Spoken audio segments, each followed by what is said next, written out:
Israel సైనికుల మరణాలు ఇప్పటికి 195కి చేరింది. తాజాగా ఇజ్రాయెల్ డిఫెన్స్ ఫోర్స్‌కి సంబంధించినటువంటి ఒక వ్యానుని ధ్వంసం చేయడంతో ఇది చేరిందన్నటువంటిది తీవ్రవాదులు ప్రకటిస్తున్నారు. హమాస్ తీవ్రవాదులు another soldier has succumbed to his injuries fighting Hamas.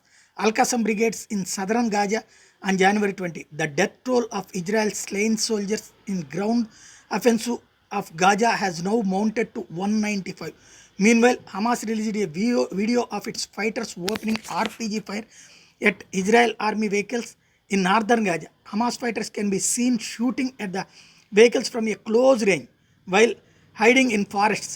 Israeli troops also found another tunnel nearly 66 feet below the ground in Gaza's Khan Yunis. The Israeli Defense Force claimed that Israel hostages were kept there. However, when they entered the tunnel after a firefight with militants, they did not find any captives there. ఇది ఇప్పటికీ ఒక పక్కన అల్-ఖసమ్ brigade దాడులు కొనసాగుతున్నాయి.